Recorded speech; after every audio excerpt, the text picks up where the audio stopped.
Right, before we begin, let's do a little thought experiment. So imagine for me, if you will, a single Pokemon that makes you think, wow, if ever they did an episode of Pokemon dedicated to this specific Pokemon, it would just make for a really crappy episode. So have a think about it, visualize the Pokemon in your mind that would make for a really crappy episode of Pokemon, and if that Pokemon happens to be Sunflora, you're right.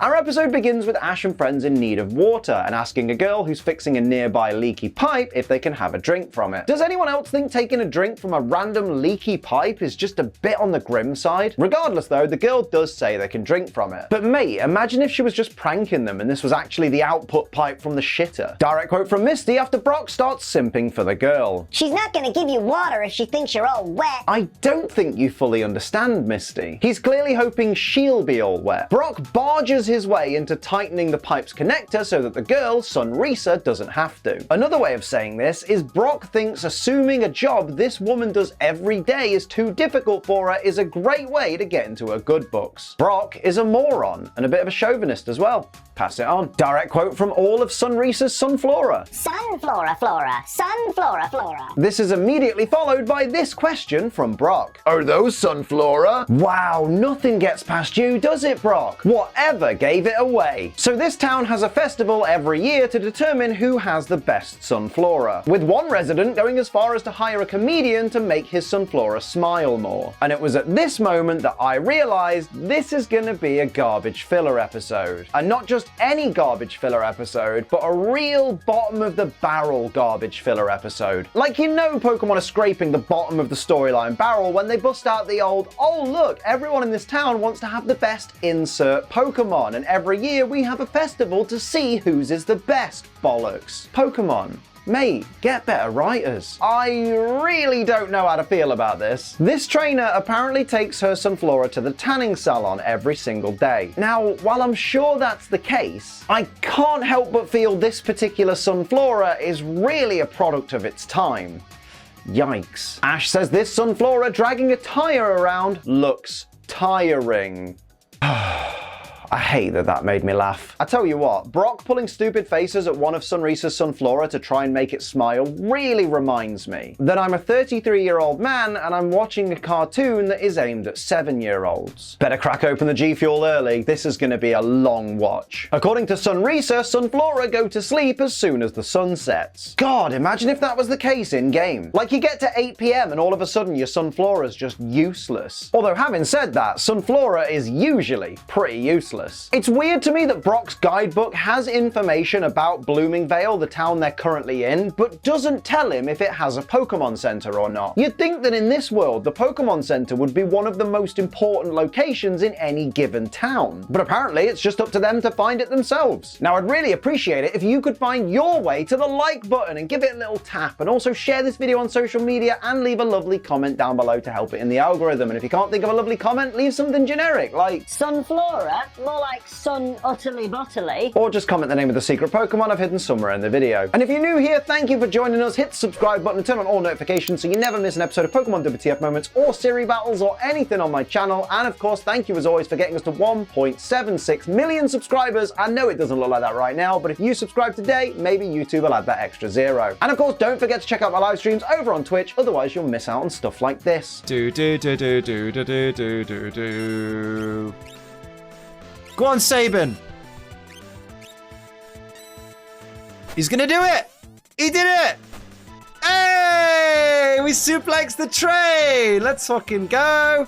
I did the meme, I did the thing. Now I was going to question why Team Rocket have got it in their minds that they could make a fortune selling off a bunch of Sunflora. After all, Sunkern, its pre-evolution, isn't really difficult to find, is it? But then I remembered Sunkern evolves into Sunflora with a Sunstone, and the only way to get a Sunstone is win first prize in the bug catching contest in the national park. So in actual fact, not many trainers are ever going to be able to evolve their Sunkern into Sunflora, which actually, when you think about it, makes Sunflora Sunflora quite rare in this world. So go on, Team Rocket, you could make bank off these. I'm actually rooting for them now. The prize for winning the Sunflora contest is a year's supply of instant noodles. Mate, that's such a shit prize. Like, instant noodles aren't even that expensive. A lot of people literally live off instant noodles. And to be fair, a year's supply, like, a year's not even that long. If anything, the people who enter this contest, even if they win, are losing money when you consider the amount of time and effort and expense and care that goes into raising the best Sunflora. Like, tally the cost of all that up compared to the price of a year's supply of instant noodles, and it just doesn't compare, does it? There's literally no point entering this contest because you're just getting shortchanged. That night, Meowth wakes up a bunch of Sunflora using a sunlight simulator. It's literally just a torch. It's so weird to think that in the early 2000s we thought a UV torch was the peak of futuristic technology. Now where's my goddamn flying car? Meowth accidentally trips and hits the greenhouse's alarm button and a net falls on top of him. But wait, that means this greenhouse's security system is all kinds of messed up. Meowth was the one who hit the button, but the net fell on him. So this security system catches whoever sounds the alarm? So that means if somebody had been helping out in the greenhouse and had spotted Team Rocket and pressed the alarm button, they'd be the one trapped in the net and not the actual criminals. Well, what's even the point of this security system then? Like, who even buys a security system that's designed to let the criminals get away? Cyrus yells at Team Rocket to come back. And to nobody's surprise, they don't. Great work there, Cyrus. Great work. Got any other bright ideas? Cyrus refers to Meowth as a cat burglar. And you know exactly what I'm going to say here, don't you? Cyrus,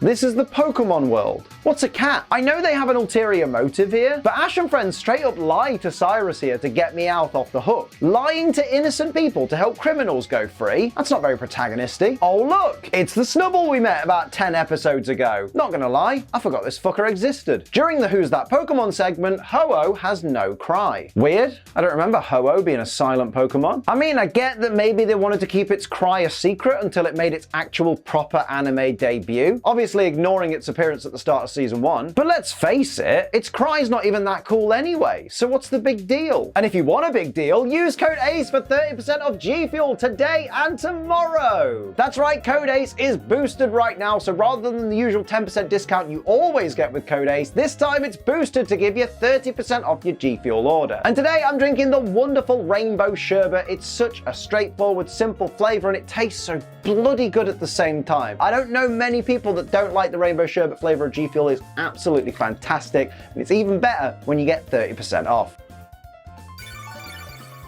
Oh, it's so bloody good. It's sweet, it's tasty, it's lovely, it's Rainbow Sherbet. Go grab yourself some Rainbow Sherbet G Fuel or any of the other wonderful flavors of G Fuel. If you're new to G Fuel, pick up a starter pack, something like that. Use code ACE when you do though, and you'll save 30% on your order. Remember though, G Fuel is for over 18s only because it contains caffeine. Children don't need to be anywhere near caffeine. They're annoying enough as it is, and because it contains caffeine, just drink it responsibly. Don't be a dickhead. So in return for Ash and friends freeing him from Cyrus, Meowth translates for Sunflora so the gang can find out the root of its problems. And apparently it's sad because it misses another Sunflora that it doesn't get to play around with anymore. Now look, I know I might be crossing the line into too negative here, but is anyone else watching this episode just fucking bored at this point? Like, I know I'm here to pick fault and make jokes, but this episode is giving me nothing to work with. Like, this whole story revolves around a Sunflora that's sad because its friend isn't around anymore. Boo bloody who, move on mate. Like, I don't know if it's just me being a jaded old man, but friends come and go. That's life. Well,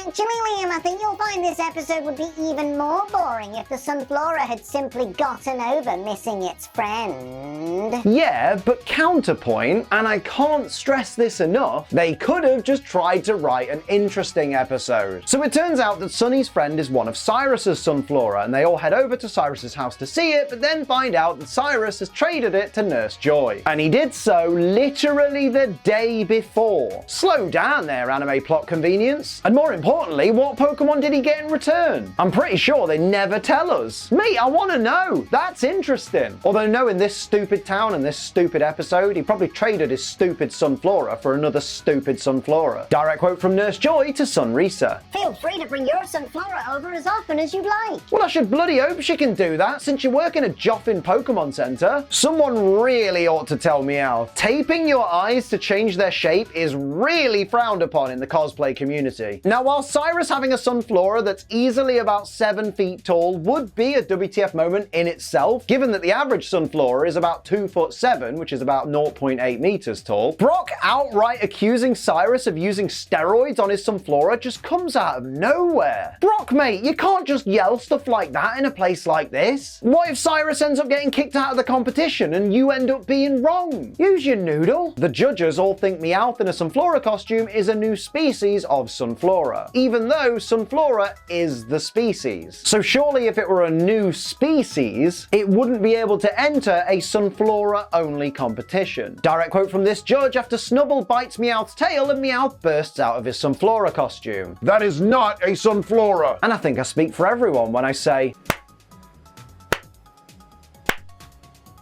honestly, nothing gets past you, mate, does it? We've got ourselves a regular Hercule Poirot over here. After prying Snubbull off Meowth's tail, Jessie literally yeets Snubbull out of town. Seriously, go back and watch it. She full-on sends the poor bugger into orbit. Who knew Jessie could throw that hard? Jessie is hench. Pass it on. James then activates a bunch of giant mirrors which focus the sunlight on all the Sunflora, which apparently causes the Sunflora's heads to grow so ridiculously large that they can no longer hold them up. Mate, what the actual joff were they smoking when they wrote this? This is some next level Pokemon anime bollocks right here. They will literally just make any old thing up. Not to mention, this means the easiest way to beat Sunflora is to use Sunny Day. Couple that with them falling asleep at sunset and you've basically made Sunflora a completely useless Pokemon. Unless it's in quite a rainy, muggy place. So I guess they'd do well in England. Direct quote from Ash after Chikorita rubs itself up against his face. That's very nice. Ash, mate, don't encourage it. Ash tells Chikorita to use Vine Whip and Arbok dodges it, and Ash says, It's slippery. mate, calm down, it dodged one attack. You know you could just try again, right? It's my boy! Banger episode. 10 out of 10. Although, having said that, I don't think even Poliwag can save this episode. Ash and friends watch on as Team Rocket's balloon begins to lift up the year's supply of instant noodles. Brock, mate, are you planning on helping at all? You've just been stood there while this is all going on, and you've not even tried to send out a Pokemon. I'm pretty sure Onyx would be really helpful right now. I guess Brock's just an arsehole. Confirmed. Ash tells Pikachu to use Thundershock, which as always is stupid, because Thundershock is Pikachu's weakest attack, and he's supposed to be trying to defeat Team Rocket. Doesn't matter though, because Chikorita gets jealous of Pikachu and bashes Pikachu out of the way. Chikorita, mate, why are you such a dick? Like, it's bad enough you're an animal that fancies a human, which is already really creepy, but you've just buggered up Ash's plan? So how's that meant to make him like you more? Well, actually, Liam, I think you'll find that Chikorita knocking into Pikachu actually caused Pikachu to destroy all of Team Rocket's mirrors, so it worked out well in the end. Yeah, but it didn't know that's what would happen, did it? After dispatching Team Rocket with Solar Beam, Sunrisa's Sunflora Sunny wins Sunflora of the Year. Oh wow, what a shocker. The random trainer of the episode wins the random Pokemon of the episode of the year festival bollocks. That almost never happens. As they're saying their goodbyes, Brock asks Sunrisa if he can have her email address so they can chat online. Brock, mate, you don't have a computer. And given how many towns in this world don't even have Pokemon centers, what makes you think they'll have internet cafes or libraries or anywhere else you could borrow a computer? At least asking for a phone number would have been more realistic, even if you still wouldn't have a shot. Direct quote from the narrator. And so, Brock, Misty, and Ash set out once again for Azalea Town. It's just weird that he says it so cheerfully, when he knows full well they're not going to get there for another 7 episodes yet. Oh yeah, apparently we're not done with Snubbull for this season. Like that gag hasn't run itself into the fucking ground already. So those are my WTF moments of Pokemon Season 3, Episode 19, GRIN to win. Let me know your favorites and any that I might have missed down in the comments below. Don't forget to like, share, and subscribe. Head to twitch.tv/AceTrainLiam for all of my live streams. I would love to see you there. And of course, use code ACE today and tomorrow for 30% off G Fuel instead of the usual 10%. But until next time, I'm Ace Trainer Liam. Keep on training.